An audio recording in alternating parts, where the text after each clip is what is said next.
하나님 아버지, 그 자리에 우리가 있었음을, 그 자리에 우리가 그 자리에 함께 주님과 있었음을 날마다 잊지 않도록 도와주시옵시고, 또 예수 십자가의 그 보혈의 은혜가 우리들의 삶의 자리들마다 하나님 날마다 능력이 되도록 하나님 도와주옵소서. 불러주셨습니다. 이 자리에서 말씀을 들을 때에 더 하나님을 깊이 만나는 예배 자리가 되게 하여 주옵소서. 예수님의 이름으로 기도드리옵나이다. 아멘. 네, 성경은 우리가 보면 1장 1절부터 하나님의 말씀으로 시작하게 됩니다. 우리 창세기 1장 1절 말씀 한번 읽어볼까요? 태초에 하나님이 천지를 창조하시니라. 그렇죠. 하나님의 말씀이 있었고 그 말씀에는 보면 창조가 있다라고 우리에게 말씀해 주시고 있습니다. 여러분, 그렇기 때문에 하나님의 말씀이 창조에 관한 시작 얘기들이 창세기 1장 1절부터 하나님은 창조를 얘기하시고, 그리고 우리가 66권 마지막 요한계시록까지 하나님은 오늘도 우리에게 창조의 말씀을 하고 계시는 겁니다. 근데 창조 그러면 여러분들이 볼 때 저것이 여러분 명사로 보이십니까? 동사로 보이십니까? 아마 여러분 해석할 때에 명사로 보실 겁니다. 그런데 이 창조라는 이 바라라는 이 히브리어 단어를 보게 되면은 이 창조라는 단어는 명사가 아니라 동사입니다. 뭐 한다는 뜻입니다. 그러니까 이 뜻을 보게 되면 이전에 있던 것을 다 잘라내고 새롭게 만들어지는 것, 이것을 창조라고 얘기합니다. 여러분, 그래서 하나님의 말씀이 임하게 되면 우리 안에 가지고 있던 이전에 있던 것들이 다 잘라지는 겁니다. 새롭게 변하게 되는 겁니다. 그러니까 창조 그러면은 그가 창조하셨다, 이렇게 해석이 됩니다. 그러니까 하나님이 오늘도 우리의 삶에 끊임없이 행동하시는 겁니다. 하나님은 여전히 창조하시고 여전히 우리 속에 일하시게 되시는 겁니다. 그렇기 때문에 하나님이 일하시기 때문에 말씀이 임하는 곳에는 우리가 생각지도 못하는 놀라운 창조의 역사들이 일어날 수밖에 없는 겁니다. 왜냐하면 우리가 아니라 하나님이 하시기 때문입니다. 말씀을 통해서 일하시는 겁니다. 또 하나, 이 창조라는 단어를 보게 되면 뭐냐면 첫 번째는 이게 명사가 아니라 동사로 쓰여진다면, 두 번째는 의미가 뭐냐면 이 안에 목적이 담겨 있다는 겁니다.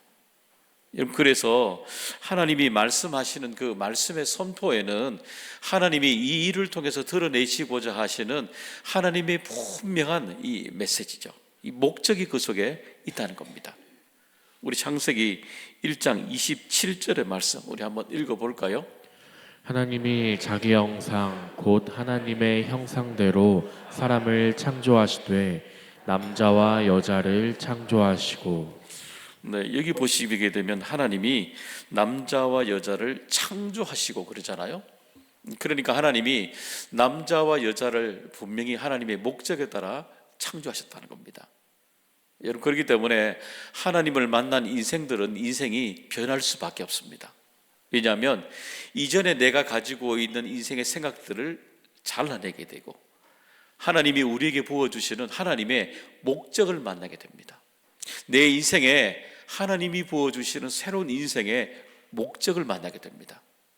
그렇기 때문에 하나님을 만난 인생들은 변할 수밖에 없는 겁니다. 내 삶의 의미가 무엇이지? 새롭게 생각하게 되는 그 시간들이 우리 속에 일어날 수밖에 없는 것입니다. 오늘 본문 속에 나오고 있는 이 데살로니가 교회도 어떤 교회보다도 하나님의 말씀을 정말 말씀을 뜨겁게 사랑했던 교회입니다. 정말 하나님의 말씀의 창조입니다. 일하시고 하나님의 그 의도하는 목적들이 잘 드러나 있는 교회가 뭐냐면 데살로니가 교회가 되는 겁니다. 그럼 어떤 말씀이었을까요? 그것은 하나님의 말씀으로 받았다는 것입니다. 우리 13절 말씀 한 번 더 읽어보겠습니다. 이러므로 우리가 하나님께 끊임없이 감사함은 너희가 우리에게 들은 바 하나님의 말씀을 받을 때에 사람의 말로 받지 아니하고 하나님의 말씀으로 받음이니 진실로 그러하도다. 이 말씀이 또한 너희 믿는 자 가운데에서 역사하느니라. 그렇죠. 여기 보니까 하나님의 말씀을 받을 때에 사람의 말로 받지 아니하고 하나님의 말씀으로 받았다 그럽니다. 그러니까 사도 바울이 데살로니가 교회에서 복음을 전할 때 연수로 보게 되면 한 3주 정도 된 것 같아요. 머물 때에 그리 길지 않는 기간 동안에 3주 동안에 복음을 전하게 됩니다. 그때에. 근데 그들이 복음을 전했을 때에 사도 바울이 전한 복음의 얘기들을 사람의 말로 듣지 않고 하나님의 음성으로 들었다는 겁니다. 하나님의 말씀으로 들었다는 겁니다. 여러분 어떠세요? 제가 오늘도 강단에 설교하고 있는 것이 여러분의 귀에 하나님의 말씀으로 들리십니까? 여러분 이 바울의 말씀을 전할 때의 감동이 정말 그 당시 잘 되었을까요? 아마 쉽지는 않았을 것입니다. 왜냐하면 수많은 다른 교회 다른 서신에서는 이 데살로니가 교회 얘기와 정반대 얘기를 하고 있기 때문입니다. 우리가 고린도 후서 10장 10절의 말씀 한번 따라가 보겠습니다. 그들의 말이 그의 편지들은 무게가 있고 힘이 있으나 그가 몸으로 대할 때는 약하고 그 말도 시원하지 않다 하니. 그렇죠. 거기 보니까 그가 몸으로 대할 때는 약하고 그럽니다. 아마 그가 평생토록 어떤 사람은 안질이라 말하기도 하고 간질이라 말하기도 하고 아마 수많은 다양한 병명을 사도 바울에서 이야기하기 시작합니다. 육신으로 볼 때는 약한 거죠.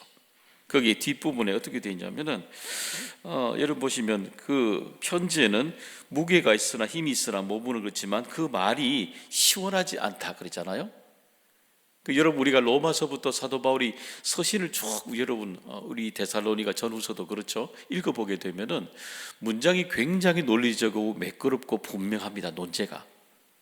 근데 사도 바울이 실제로 그 복음을 전했던 현장에서는 굉장히 말을 어눌하게 했답니다. 어눌하게. 요즘 말로 어눌하게 말하니까 요즘 표현을 하게 되면 은혜가 안 되는 거죠. 그러니까 수많은 다른 교회에 있었던 수많은 사람들은 사도 바울의 메시지를 듣고 이 사도성의 의심도 하게 되지만 하나님의 말씀으로 들렸던 이 표현들이 참 어려웠던 겁니다. 그럼에도 불구하고 이 데살로니가 교회의 사람들에게 3주 동안 전해질 때도 아마 똑같이 어눌하게 전해졌겠죠. 그런데 이 데살로니가 교회는 그 어눌한 메시지의 얘기들을 사람의 말로 듣지 않고 하나님의 말씀으로 다 아멘 하면서 하나님의 말씀으로 그들이 다 받아들였다는 겁니다. 그럼 어떻게 사람의 말이 아닌 하나님의 말씀으로 그들 가운데 들렸을까요? 그것은 그들이 믿음으로 받았기 때문입니다. 우리 13절의 말씀 한 번 더 읽어보겠습니다. 이러므로 우리가 하나님께 끊임없이 감사함은 너희가 우리에게 들은 바 하나님의 말씀을 받을 때에 사람의 말로 받지 아니하고 하나님의 말씀으로 받음이니 진실로 그러하도다. 이 말씀이 또한 너희 믿는 자 가운데에서 역사하느니라. 그렇죠. 여기 뭔지 볼까요? 한번 하나님의 말씀을 받을 때에 그렇잖아요. 받다라는 동사는 뭐냐면은 마음으로 받다 이 말입니다. 여러분 우리가 하나님의 말씀을 들을 때 여러분 제일 먼저 들을 때에 귀로 들리시잖아요. 아마 이해할 때 머리로 여러분 이해하시잖아요. 그게 머물지 않는 겁니다. 하나님의 말씀을 듣고 머물 때에 어디로 간다고요? 마음으로 내려간다는 겁니다. 마음으로. 하나님의 말씀을 받을 때 우리에게 귀로 들리고 머리로 들리지만 우리의 말씀의 마음이 머무는 곳은 머리가 아니라 마음으로 내려간다는 겁니다. 하나님의 말씀을 받을 때에 하나님의 말씀을 마음으로 받았다는 겁니다. 또 보니까 믿는 자 너희 믿는 자 가운데서 역사하느니라. 그러니까 어떤 사람에게 하나님의 말씀의 능력이 임하는 거예요? 믿는 사람 중에 임하게 되는 겁니다. 그러니까 하나님의 말씀을 받을 때에 머리로만 머물지 않고 귀로 멀리지 않고 우리 마음속에 내려갔던 마음으로 내려간 그 말씀을 붙잡고 믿는 그 믿음 안에서 하나님이 역사하게 되는 겁니다. 여러분 그렇기 때문에 오늘도 우리가 하나님의 말씀을 귀로 듣고 머리로 듣는 것은요 제한적입니다. 아무리 여러분 머리로 이해가 되어도 하나님의 역사는 여러분 일어나지 않습니다. 여러분 어떻게 우리가 사술적으로 머리로 이해한다 홍해 바다가 어떻게 여러분 기적이 일어나겠습니까? 여러분, 어떻게 성경에 나오는 수많은 기적들이 귀에 들리는 대로, 머리로 이해하는 대로 아무리 생각한들 기적이 여러분 일어날 수가 없는 것입니다. 그렇기 때문에 여러분, 우리 속에 머리로 받았던 이 50cm 떨어져 있는 이 마음으로 내려가야 되는 겁니다. 여러분, 그런데 믿는 자 가운데서 역사합니다. 이게 참 어려워요. 불과 50cm 밖에 떨어져 있는 이 거리지만은 이 머리에서 마음으로 쭉 내려가는 건요, 아멘, 아멘이라고 받아들이는 것, 그 믿음이 어려운 것입니다. 그래서 하나님의 말씀은 오늘도 하나님의 말씀으로 드릴 때에, 우리의 마음으로 드릴 때에 그 마음으로 아멘, 아멘, 아멘 하는 그 믿음이 있는 곳에 하나님이 역사하게 되는 것입니다. 그런 은혜 여러분 가운데 충만하게 기름 부어 주시기를 간절히 소망합니다. 여러분, 요한복음에 보면 오병이의 기적을 보면 우리가 믿음의 얘기를 알 수가 있죠. 그게 보게 되면 요한복음 6장에 나오는 오병이의 구절이 마태복음 14장에 보게 되면은 그들이 모일 때 저녁이 되매라고 얘기합니다. 아마 그들이 이른 아침부터 오전부터 저녁 늦게까지 하나님 말씀, 우리 주님의 말씀을 들었던 것 같습니다. 아마 그때에 남자만 5,000명이라고 반하고 보게 되면 그때 모인 사람들이 2만 명이 넘는 사람이라고 우리는 추산합니다. 아마 초선과 저녁까지 머물면서 많은 사람들이 저녁을 먹을 수 있는 끼니도 가지고 그 자리에 준비했을 겁니다. 그런데 그때에 주님이 이 설교를 마칠 무렵에 그때에 끼니를 해결하려고 할 때에 그때에 2만 명 중에 자기 것을 끄집어낸 사람은 요한복음에 보면 한 소녀였습니다. 한 소녀였습니다. 그러니까 분으로 따지면 2만 분의 1이 됩니다. 2만 명 중에 한 명이 끄집어내게 된 겁니다. 그러면 그게 모이던 수많은 2만 명의 19,999명은 그럼 그 말씀을 어떻게 들었나요? 오전부터 저녁 내내 수많은 하나님의 복음의 말씀을 우리 이런 것처럼 계속 온종일 하나님의 복음의 말씀을 들었을 거 아닙니까? 왜 그들의 말씀은 머리에 있고 하나님의 말씀을 듣고 난 뒤에 밑으로 내려가지 않았을까요, 여러분? 복음은 그런 거예요. 복음은 오늘도 여전히 마음으로 그 말씀이 내려갈 때 믿는 자 가운데서 역사하게 되는 것입니다. 믿는 자 가운데서도 믿음을 드릴 때에 오병이와 같은 기적이 일어나게 하시는 것입니다. 그래서 여러분, 믿음은 내 생각을 믿는 게 믿음이 아닙니다. 믿음은 하나님이 하시는 것을 믿는 것입니다. 그것입니다. 2만 분의 1일지라도 오병의 기적으로 바꾸시는 믿음, 그것을 믿는 자 가운데서 오늘도 하나님은 하나님의 말씀으로 들려지게 하시는 것입니다. 움직이는 겁니다. 막 역사하는 일이라 막 움직여야 된다는 겁니다. 그 움직임의 일들이 여러분, 우리 교회 가운데 여러분의 삶의 자리에 움직이신 하나님의 능력의 말씀 충만하게 임하기를 간절히 소망합니다. 두 번째는 이들이 하나님의 말씀을 개인의 성장으로 이루게 됩니다. 우리 19절 20절의 말씀 읽어보겠습니다. 우리의 소망이나 기쁨이나 자랑의 면류관이 무엇이냐? 그가 강림하실 때 우리 주 예수 앞에 너희가 아니냐? 너희는 우리의 영광이요 기쁨이니라. 그렇죠. 데살로니가 교회를 사도 바울이 극찬한 겁니다. 여러분, 다른 표현들이 많은데 유독 이 데살로니가 교회에 대해서는 사도 바울이 크게 칭찬을 많이 합니다.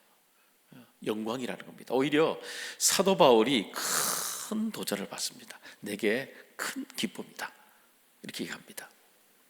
근데 사도 바울이 바라보는, 그러면 데살로니가 교회는 그런 문제는 없었을까요? 여기도 큰 문제는 있었죠. 우리 18절의 말씀 읽어보겠습니다. 그러므로 나 바울은 한 번, 두 번 너희에게 가고자 하였으나 사탄이 우리를 막았도다. 그렇죠. 거기에 막았도다라고 되어 있잖아요. 그러니까 자꾸 중간중간에 들어와서 방해하는 일들이 있었다는 겁니다.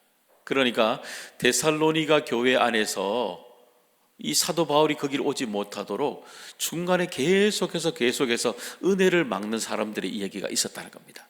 그렇기 때문에 그곳에 가지 못했던 거죠. 여러분, 오늘도 우리가 하나님의 말씀을 들을 때에 우리의 삶에 여전히 은혜를 가로막고 있는 일들이 우리 영적 성장을 막고 있는 일들이 우리 속에 참 많이 일어납니다. 여러분, 베드로 모습도 그렇잖아요. 베드로의 원래 뜻을 보게 되면은 뜻은 반석입니다. 돌입니다. 돌. 별로 이름이 좋지가 않아요. 근데 그가 이 반석이 서서히 예수 그리스도를 믿음을 통해서 서서히 그가 붙들고 있는 반석이 하나씩 깨어지게 됩니다. 첫 번째, 주님이 부르셨을 때에 가족이 걱정이 되잖아요. 당연하죠. 지극히 평범한 질문이잖아요. 가족을 버리고 간다는 게 있을 수가 없잖아요. 근데 주님의 말뜻을 정확하게 이해를 못했기 때문에 여전히 버리는 것이 어렵죠. 내가 매일마다 먹고 사는 소유에 대한 것도 내려놓기 힘들죠. 내가 분명히 붙들 인생의 지향점이잖아요. 그런 것들 목적을 내려놓기 쉽지가 않죠.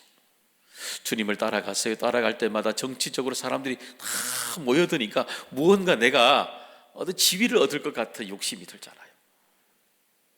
그런 것들을 여러분 내려놓기가 쉽지가 않습니다.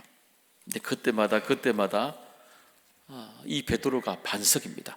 하나씩 깨트려지면서 그가 예수 그리스도의 제자가 되어가게 되는 겁니다.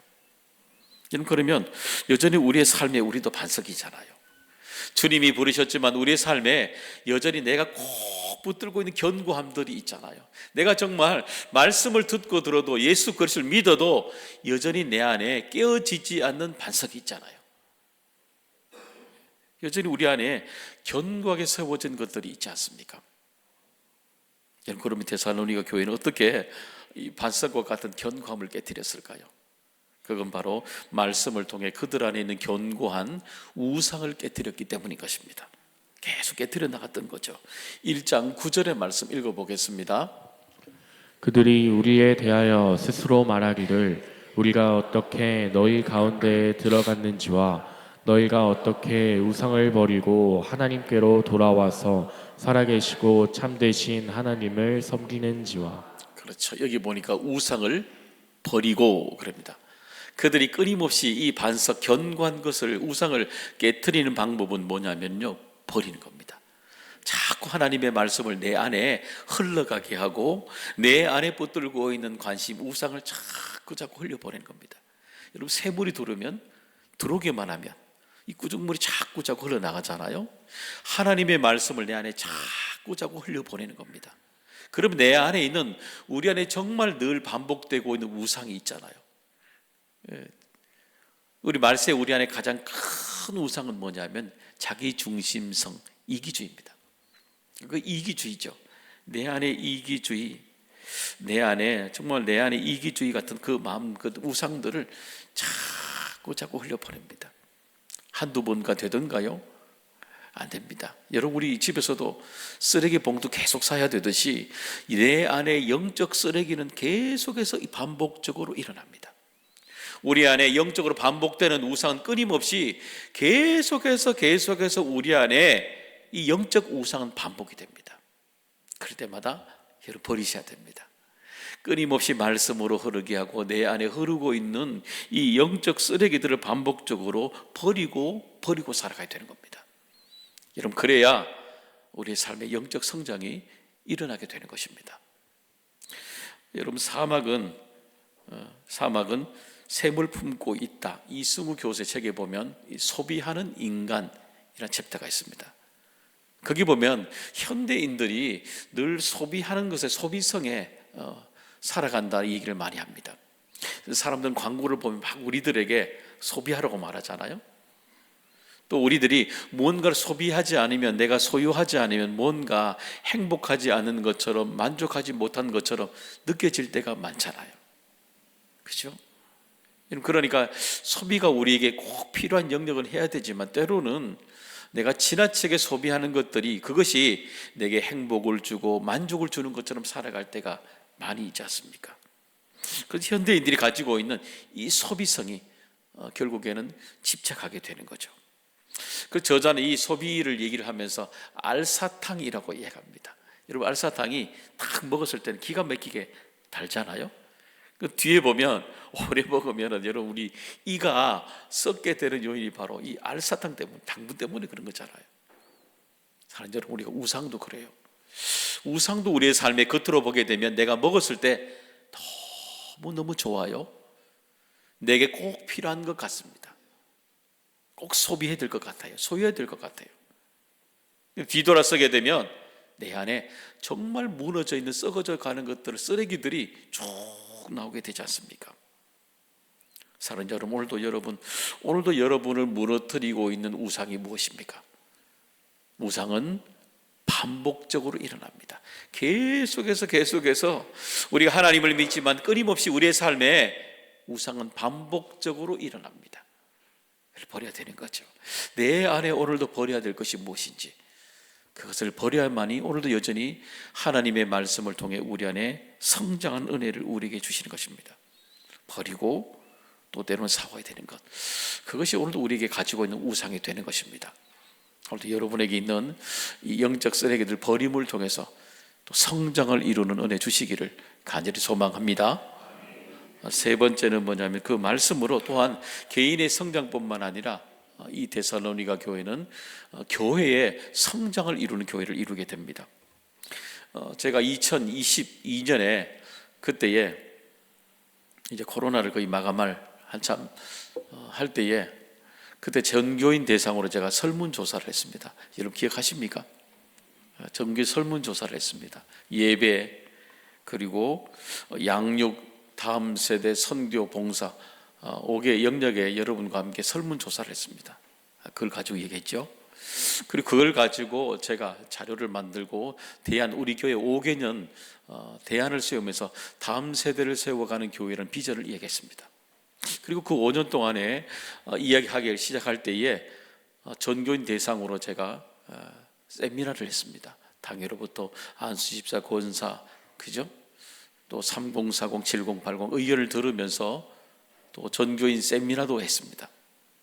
그리고 우리가 이 5년 동안 끌고 가야 될 핵심적인 가치가 무엇인가 한 달 동안 집중적으로 설교를 했습니다. 첫째는 가정이었습니다. 두 번째는 예배였습니다. 세 번째는 다음 세대, 그리고 소그룹을 이야기했습니다. 거기에 따라서 우리 교회는 지금 3년 넘게 계속해서 가정사역에 대해서, 홈사역에 대해서 우리 해왔죠. 부부학교와 같이, 내적 치유와 같이, 그런 백향목과 같이 홈에 대한 사역들, 정원과 같은 홈에 대한 이야기들을 끄집어내게 했었습니다. 그리고 우리가 예배죠. 예배에 관한 특별히 다음 세대와 젊은 세대를 호흡할 수 있는 2부 예배를 찬양 예배로 바꾸기 시작했습니다. 그리고 다음 세대죠.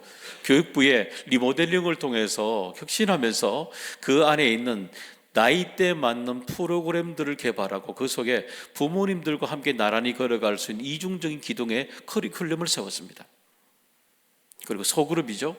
우리 교회에 정원뿐만 아니라 다양한 소그룹을 세워가는 일들에 해왔고, 그리고 좀 더 큰 커뮤니티에 해당되는 토부를 또 올해부터 시작이 됐습니다. 우리 교회는 끊임없이 이 5개년 계획에 맞게, 이 방향에 맞게 교회는 끊임없이 우린 변화되어 왔고 변화하고 있는 것입니다. 물론 성장통이 있죠. 교회는 무언가를 변화시키는 데는 끊임없이 성장통이 있기 마련인 겁니다. 때로는 갈등도 있죠. 또 소통 부족도 있지만 되어도 안 되는 것들이 있죠. 때로는 리더십들일 때는 저 같은 경우는 참 외롭죠. 고독하기도 하죠. 때로는 좌절도 맛을 봐야 되죠. 때로는 여러 가지 어려움도 교회도 직면하게 되죠. 그러나 교회는 이런 수많은 성장통을 통해서 하나님의 일을 세워가게 되는 것입니다. 여러분, 데살로니가 교회도 큰 성장통에 어려움을 겪었습니다. 3장 7절에 보면 두 가지 요인을 이야기하고 있습니다. 읽어보겠습니다. 이러므로 형제들아, 우리가 모든 궁핍과 환난 가운데서 너희 믿음으로 말미암아 너희에게 위로를 받았노라. 보면 궁핍과 환난이라는 큰 성장통을 가지게 됩니다. 궁핍입니다. 이 데살로니가 교인들 대부분이 참 극심하게 가난한 사람입니다. 그리고 매일마다 일용할 양식을 가지고 살아가기에 정말 어려운 사람들이었습니다. 그러니까 그들이 밖으로 돈을 벌어서 살아가야 되는데 핍박이 있기 때문에 경제생활하기가 너무너무 어려운 겁니다. 더구나 뒤에 나오는 환난이죠. 유대인들이 찾아와서 교인들을 요즘 말로 테러하기 시작하는 겁니다. 그러니까 얼마나 어렵겠어요, 그죠? 큰 어려움이 있는 거죠. 여러분, 그럼에도 불구하고 이 데살로니가 교회가 정말 성장하는 교회를 이루게 됩니다. 이유가 있습니다. 우리가 6절의 말씀 읽어보겠습니다. 디모데가 너희에게로부터 와서 너희 믿음과 사랑의 기쁜 소식을 우리에게 전하고 또 너희가 항상 우리를 잘 생각하여 우리가 너희를 간절히 보고자 함과 같이 너희도 우리를 간절히 보고자 한다 하니. 그렇죠. 여기 보니까 두 가지가 뭐예요? 믿음과 사랑입니다. 이 기쁜 소식이 사도 바울에게 큰 도전이 되었던 겁니다. 하나님을 바라보며 그 안에 간절히 구원의 확신으로 붙들고 가는 믿음입니다. 믿음. 하나님이 여전히 그들 가운데 오늘도 이곳에 함께 하신다는 구원의 확신을 꼭 붙들고 있는 겁니다. 여러분, 이뿐만 아니죠. 또 하나, 그들에게 사랑도 중요했습니다. 사도 데살로니가전서 4장 9절의 말씀도 읽어보겠습니다. 형제 사랑에 관하여는 너희에게 쓸 것이 없음은 너희들 자신이 하나님의 가르치심을 받아 서로 사랑함이라. 그렇죠. 그 사랑은 뭐냐면은 형제 사랑입니다. 서로가 교회 안에 뜨겁게 사랑하는 일들이 많이 일어나게 된 겁니다. 이런 그렇기 때문에 교회가 성장하는 데는 이 두 가지 날개가 함께 가야 되는 겁니다. 하나님을 바라보면서 분명한 확신이 있어야 되죠. 그럼 그것만으로는요, 사람들이 살아가기 때문에 목말라 못 살아가요. 사람들이 서로가 만날 때마다 하나님을 믿는 믿음을 드러내줘야 됩니다. 그게 뭐예요? 사랑이에요. 서로 사랑해 주는 겁니다. 이 사랑의 뜻은 뭐냐면은 희생하다는 뜻입니다. 조금 손해봐야 되는 거예요, 여러분. 우리가 누군가를 사랑한다는 건 쉬운 게 아니에요. 내가 손해보는 것뿐만 아니라 서로가 조금씩 손해보셔야 돼요. 좀 바보가 되어주셔야 돼요. 여러분, 우리 일주일에 한 번 만나는데 친하면 우리가 얼마나 친하고 알면 얼마나 인생을 알고 살아가겠습니까? 잘 몰라요, 여러분. 잘 몰라요. 그렇기 때문에 그들 만날 때마다 우리가 깊이 그들에게 이야기 나눌 수 있는 출발점은 뭐냐면은 서로가 서로를 사랑해 주는 겁니다. 좀 손해 봐주는 겁니다. 그래야 그 속에 하나님의 일을 우리가 만날 수 있게 되는 것입니다. 여러분 보면 제가 옷에 되게 민감한 사람이잖아요. 옷도 제가 보면 어릴 때 보면 큰 옷을 입었다 그랬잖아요, 그죠? 여러분 아마 여기 계신 우리 선배님들은 다 똑같을 겁니다. 다 큰 옷을 입었을 겁니다. 옷을 접어 안쪽으로 입는 여유분을 뭐라 그래요? 찾아보니까 시접이라 그러더라고요. 용어가요. 시접이라 그럽니다. 여유를 이렇게 두는 거죠. 다 그러셨죠? 그 나중에 되면 옷을 하나씩 끄집어내어서 옷을 입게 되지 않습니까? 근데 이게 쉽지 않은 게 제일 처음에 여러분 제가 옷을 꼭 맞게 잘 입다 보니까 제가 부임하고 지금 제가 몸무게가 10kg 빠졌거든요. 78kg였는데 제가 68kg입니다. 그때 왔을 때 열심히 옷을 샀던 거 제가 못 입습니다. 양복을 한 번도 못 입습니다. 다 버려야 되는지 그냥 다 걸어놓고 모시고 있습니다. 언젠간 10kg 살을 쪄서 입어야 되는지 아니면 유지해야 되는지, 그죠? 또 더 빼야 될까요? 또 맞을지도 모르죠. 자, 우리 그래요. 옷도 우리가 마음대로 사놓은 것 같지만 잘 못 입잖아요, 그죠? 우리 마음도 그래요. 우리 마음에 꼭 맞는 옷을 입으면 좋지만 내게는 맞지만 여유가 없어요. 여유가 시접처럼 여유가 있어야 되는 것입니다. 그래서 우리는 만날 때마다 서로에게 조그만한 탐물 수 있는 그 사람의 얘기를 들을 수 있는 여유가 있어야 교회는 좀 손해보면서 아름다운 공동체를 세워가게 되는 것입니다. 사랑하는 여러분, 오늘도 여러분의 삶에 조금 여유 있는 삶이 꼭 되기를 간절히 소망합니다. 어렵지 않아요? 잘 하셨습니다. 애쓰셨습니다. 참 수고하셨네요. 그 여유에 그 말들이 교회를 더 건강하게 세워가는 교회를 이루게 되는 것입니다. 오늘도 우리 교회가 이런 여유가 있어야 조금 손해를 보아야 사람이 모이는 교회가 되는 것입니다. 사람이 모이고 정말 사람 냄새가 나고 여유가 있는, 좀 손해보는 바보가 있는 그런 교회가 되기를 주님의 이름으로 축복합니다.